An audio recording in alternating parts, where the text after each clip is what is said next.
Class 11 क्रिया प्रसूत नैमित्तिक अनुबंधन। इस तरह के अनुबंधन का अन्वेषण सर्वप्रथम B.F. स्किनर द्वारा किया गया। उन्होंने ऐच्छिक अनुक्रियाओं के घटित होने का अध्ययन किया जो प्राणी द्वारा अपने पर्यावरण में सक्रिय होने पर होती है। स्किनर ने इसे क्रिया प्रसूत ऑपरेंट कहा। क्रिया प्रसूत वे व्यवहार या अनुक्रियाएं हैं जो जानवरों और मानवों द्वारा ऐच्छिक रूप से प्रकट की जाती है, उनके नियंत्रण में रहती है। क्रिया प्रसूत पद का उपयोग किया गया क्योंकि प्राणी पर्यावरण से सक्रिय होकर कार्य करता है। क्रिया प्रसूत व्यवहार का अनुबंधन क्रिया प्रसूत अनुबंधन ऑपरेंट कंडीशनिंग कहलाता है। स्किनर ने क्रिया प्रसूत अनुबंधन से संबंधित अपने अध्ययन चूहों और कबूतरों पर किए थे। प्रयोग हेतु एक भूखे चूहे को एक समय में एक विशेष रूप से बनाए गए बॉक्स स्किनर बॉक्स में रख दिया जाता था। चूहा इस बॉक्स में चारों ओर घूम फिर सकता था, परंतु इससे बाहर नहीं जा सकता था। बॉक्स की एक दीवार में एक लीवर लगा था जिसका संबंध बॉक्स की छत पर लगे एक भोजन पात्र से होता था। लीवर के नीचे एक प्लेट भी रहती थी। चित्र में देखें। जब लीवर को दबाया जाता था तो भोजन पात्र से एक निश्चित मात्रा में भोजन निकलकर प्लेट में गिर जाता था। जब एक भूखा चूहा पहली बार बॉक्स में रखा गया तो उसे लीवर दबाकर भोजन प्राप्त करना तो मालूम नहीं था, इसलिए वह भूख से परेशान होकर बॉक्स में इधर उधर घूमने लगा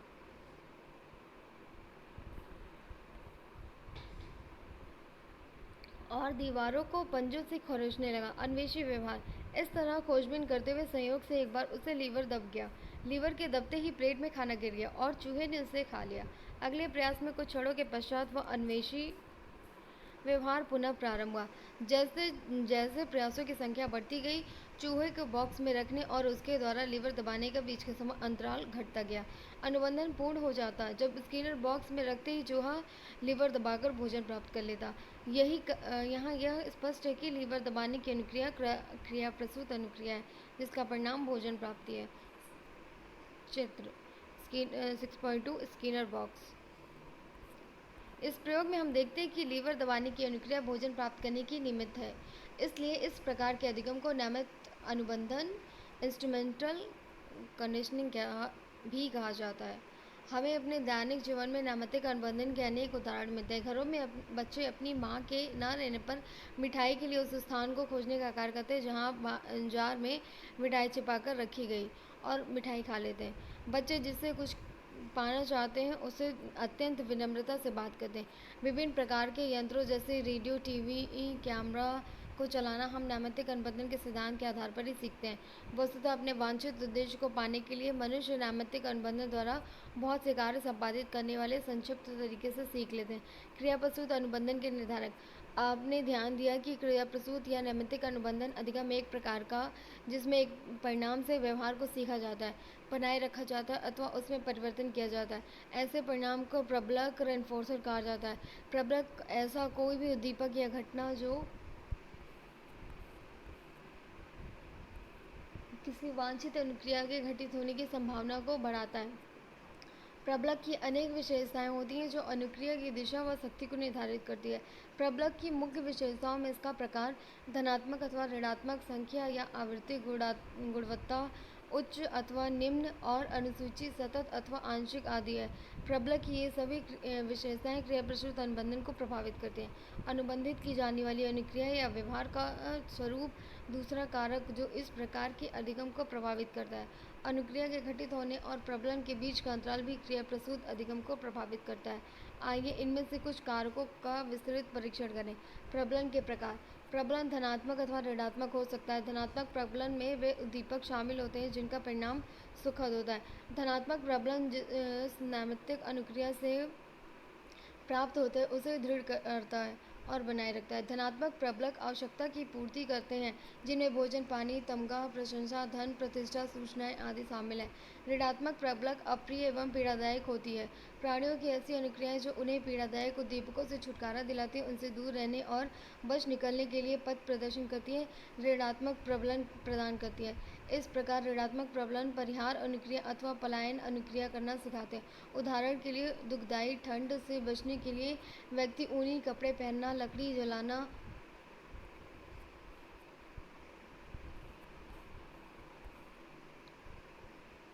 तथा बिजली के हीटर का उपयोग करना सीखता है। व्यक्ति खतरनाक उद्दीपकों से दूर भागना सीखता है, क्योंकि यह ऋणात्मक प्रबलन प्रदान करता है। ध्यातव्य कि ऋणात्मक प्रबलन दंड नहीं है। यह उल्लेखनीय है कि दंड का उपयोग अनुक्रिया को कम करता है या दबाता है, जबकि ऋणात्मक प्रबलक परिहार या पलायन की अनुक्रिया की संभाव्यता को बढ़ाता है। उदाहरणार्थ, दुर्घटना की स्थिति में घायल होने से बचने के लिए अथवा ट्रैफिक पुलिस के द्वारा जुर्माना किए जाने से बचने के लिए चालक एवं सहचालक सीट बेल्ट पहनते हैं। यह विदित है कि कोई भी दंड स्थायी रूप से किसी अनुक्रिया को दबा नहीं पाता। हल्के एवं विलंबित दंड का कोई प्रभाव नहीं पड़ता। दंड जितना ही कठोर होता है, उसका दमन प्रभाव भी उतने ही अधिक काल तक बना रहता है, परंतु यह प्रभाव स्थायी नहीं होता। कभी कभी दंड चाहे जितना ही कठोर क्यों ना हो, इसका अनुक्रिया के दमन पर कोई प्रभाव नहीं पड़ता। इसके विपरीत दंडित किए गए व्यक्ति में दंड देने वाले व्यक्ति के प्रति घृणा व विकर्षण का भाव आ जाता है। प्रबलन की संख्या तथा अन्य विशेषताएं। प्रबलन की संख्या से हमारा आशय उन प्रयासों की संख्या से है जिनमें प्राणी को प्रबलन या पुरस्कार प्राप्त हो।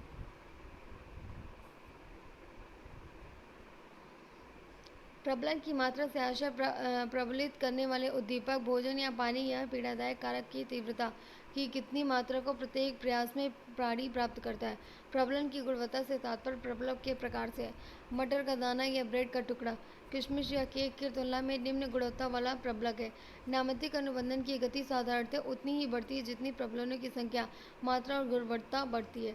प्रबलन अनुसूचियाँ। प्रबलन अनुसूची अनुबंधन के प्रयासों के दौरान प्रबलन उपलब्ध कराने की व्यवस्था को कहते हैं।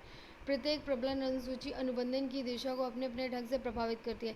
इसके कारण अनुबंधित अनुक्रियाएं भिन्न भिन्न प्रकार की विशेषताओं वाली हो जाती है। नैमित्तिक अनुबंधन में किसी प्राणी को प्रत्येक अर्जन प्रयास में प्रबलन दिया जाता है, अथवा कुछ प्रयासों में यह दिया जाता है कि दूसरे प्रयासों में नहीं दिया जाता। इस प्रकार प्रबलन सतत या सविराम हो सकता है। प्रत्येक बार जब वांछित अनुक्रिया घटित होती है, तब उसे प्रबलन दिया जाता है, तो हम उसे सतत प्रबलन कॉन्टिन्यूअस रेनफोर्समेंट कहते हैं। इसके विपरीत सविराम अनुसूची में अनुक्रियाओं को कभी प्रबलित किया जाता है तो कभी नहीं।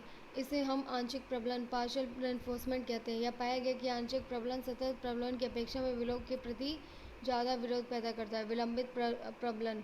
किसी भी प्रबलन की प्रबलनकारी क्षमता विलंबन के साथ साथ कम हो जाती है। यह पाया गया कि प्रबलन प्रदान करने से विलंब में निष्पादन का स्तर निकृष्ट हो जाता है। इस बात को आसानी से दर्शाया जा सकता है। यदि बच्चों से यह पूछा जाए कि वे किसी काम को करने के तुरंत बाद एक छोटा पुरस्कार या लंबे अंतराल के बाद एक बड़ा पुरस्कार लेना पसंद करेंगे, तो वे छोटा पुरस्कार तुरंत लेना पसंद करेंगे। प्रमुख अधिगम प्रक्रियाएं। जब अधिगम घटित होता है, चाहे यह प्राचीन अनुबंधन या क्रिया प्रसूत अनुबंधन, तब इसमें कुछ प्रक्रियाएं घटित होती हैं। ये प्रबलन, रेनफोर्समेंट, विलोप, एक्सटेंशन या अर्जित अनुक्रिया का घटित न होना, कुछ खास दशाओं में अधिगम का अन्य उद्दीपकों के प्रति सामान्यीकरण, जनरलाइजेशन, प्रबलन देने वाले तथा प्रबलन न देने वाले उद्दीपकों के बीच विभेदन, डिस्क्रिमिनेशन तथा स्वतः पुनर्प्राप्ति, स्पॉन्टेनियस रिकवरी। प्रबलन प्रयोगकर्ता द्वारा प्रबलक देने की क्रिया का नाम है। प्रबलक वे उद्दीपक होते हैं जो अपने पहले घटित होने वाली अनुक्रियाओं की दर या संभावना को बढ़ा देते हैं। हमने देखा है कि प्रबलित अनुक्रियाओं की दर बढ़ जाती है, जबकि अप्रबलित अनुक्रियाओं की दर घट जाती है। एक धनात्मक प्रबलक के मिलने के पहले जो अनुक्रिया घटित होती है, उसकी दर बढ़ जाती है। ऋणात्मक प्रबलक अपने हटने या समापन से पहले घटित होने वाली अनुक्रियाओं की दर बढ़ा देते हैं। प्रबलक प्राथमिक या द्वितीयक हो सकते हैं। एक प्राथमिक प्रबलक प्राइमरी रेनफोर्सर जैविक रूप से महत्वपूर्ण होता है, चूँकि यह प्राणी के जीवन का निर्धारक होता है, जैसे एक भूखे प्राणी के लिए भोजन। एक द्वितीयक प्रबलक एवं वह प्रबलक है जिसने पर्यावरण के साथ प्राणी के अनुभव के कारण प्रबलक की विशेषताएं प्राप्त कर ली होती है। हम बहुधा धन, प्रशंसा और श्रेणियों का उपयोग इसी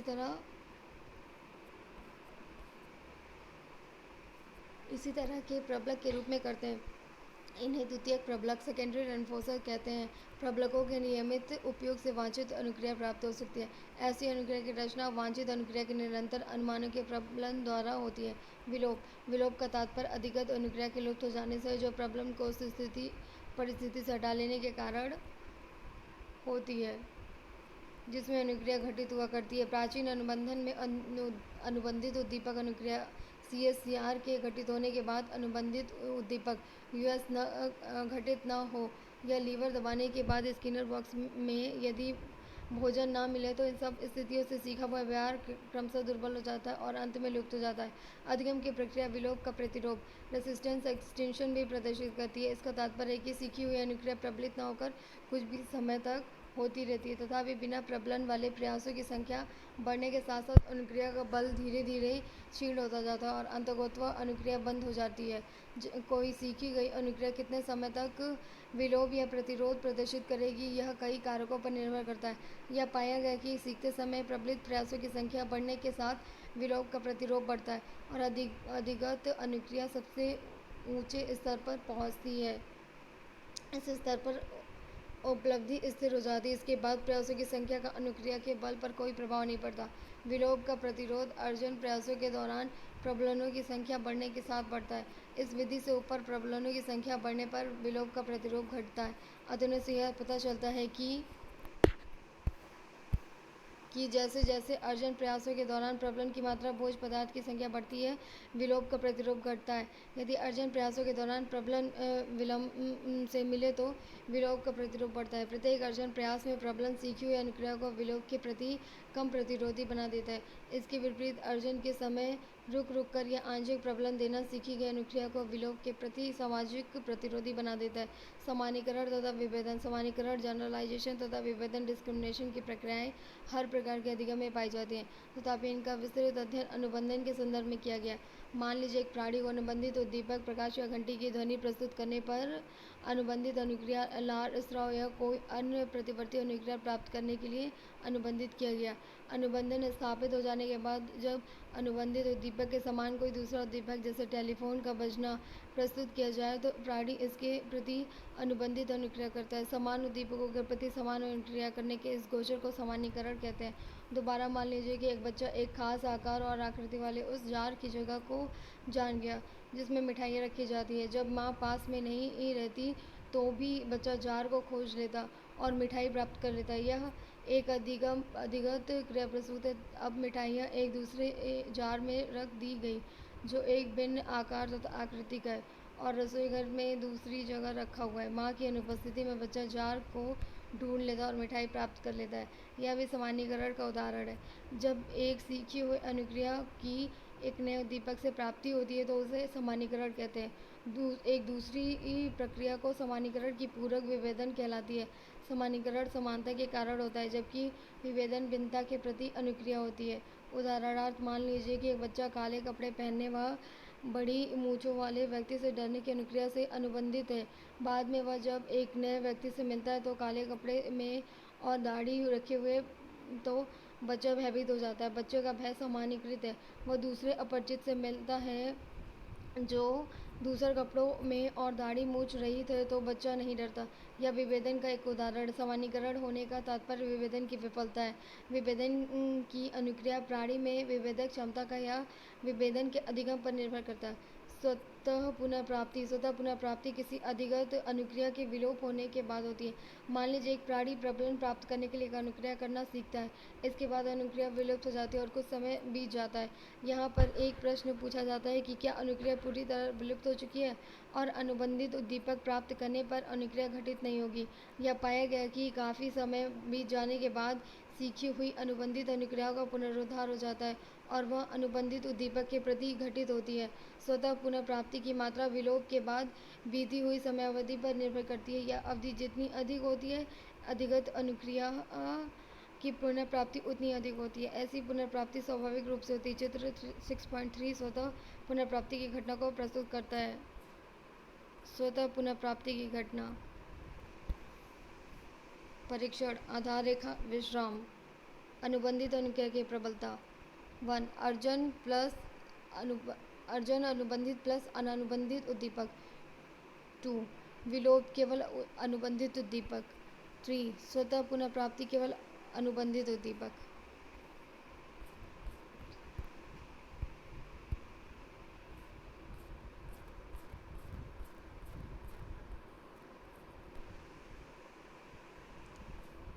अधिगत असहायपन।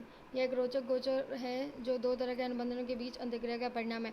अधिगत असहायपन अवसादग्रस्त व्यक्तियों में पाया जाता है। सेलिगमैन तथा मॉयर ने कुत्ते पर किए अध्ययन इस गोचर को प्रदर्शित किया। उन्होंने सबसे पहले कुत्ते के सामने ध्वनि सीएस और विद्युत आघात यूएस को प्राचीन अनुबंधन की विधि से प्रस्तुत किया।